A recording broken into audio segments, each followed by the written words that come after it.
आखिर धृतराष्ट्र किस कर्म के कारण नेत्रहीन पैदा हुए? यह कथा है उन अदृश्य ध्वनियों की जो हमारे कर्मों से निकलती है और जन्मों तक पीछा नहीं छोड़ती। यह कथा है धृतराष्ट्र की, एक शक्तिशाली सम्राट जो सब कुछ होते हुए भी नेत्रहीन था, पर उसकी अंधता केवल शरीर की नहीं थी, मन की भी थी। लेकिन क्या धृतराष्ट्र का अंधा जन्म लेना केवल संयोग था? नहीं, यह था एक श्राप का फल, एक पिछले जन्म के अत्याचार की गूंज। पिछले जन्म में धृतराष्ट्र एक अत्यंत बलशाली और क्रूर राजा था। नाम था राजा ब्रससेन। उसे अपनी शक्ति पर घमंड था। न्याय, करुणा और दया जैसे शब्द उसके दरबार में कोई महत्व नहीं रखते थे। एक बार ब्रजसेन शिकार के लिए जंगल गया। वहाँ एक शांत नदी के किनारे उसने देखा एक हंस अपने छोटे छोटे बच्चों के साथ जल में तैर रहा था, अत्यंत आनंद में। राजा को यह दृश्य विचित्र लगा। उसने क्रूरता से कहा, देखो इस पंछी के भाव को, जैसे यह इस धरती का राजा हो। इसकी आंखों में आत्मविश्वास अच्छा नहीं लगा। फोड़ दो इसकी आंखें और इसके बच्चों को मार दो। राजा के सैनिकों ने वैसा ही किया।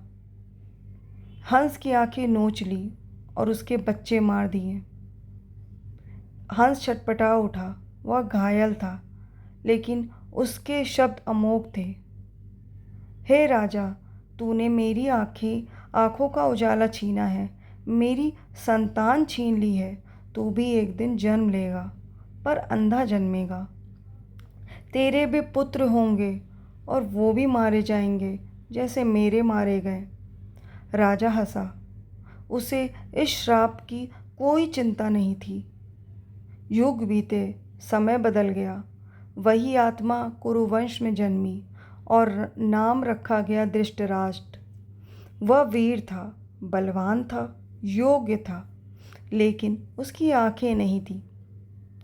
संसार ने कहा यह केवल माँ अंबिका के आंखें बंद करने के कारण हुआ, परंतु गहरे ज्ञानी ऋषियों ने कहा यह उस श्राप का फल है जो पिछले जन्म में दिया गया था।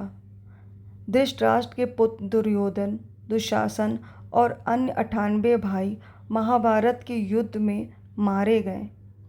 उनका विनाश अहंकार, अधर्म और घमंड के कारण हुआ। ठीक उसी तरह जैसे उस हंस के मासूम बच्चों को बिना अपराध मार दिया गया था। हर पुत्र की मृत्यु पर धृतराष्ट्र का हृदय चित्कार करता रहा, लेकिन यह वही हंस की पीड़ा थी जो अब उसे अनुभव हो रही थी।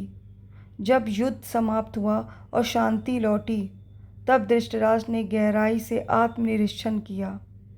जो बीज मैंने पिछले जन्म में बोया, वही आज बट वृक्ष बनकर मेरे जीवन को ढक गया है। उसने धीरे धीरे सारे मोह को त्याग दिया। गंधारी के साथ वह वनवास चला गया और अंततः योगाग्नि में प्रवेश कर शरीर का त्याग किया। पर अब अंधकार नहीं था, बल्कि आत्मज्ञान की प्रभा थी। कथा की शिक्षा। कर्म एक ऐसा ऋण है जो समय टाल सकता है, पर क्षमा नहीं करता। जिसने जैसा दर्द दिए हैं, उसे वैसा ही अनुभव करने भेजा जाएगा, कभी पुत्र बनकर, कभी शत्रु बनकर।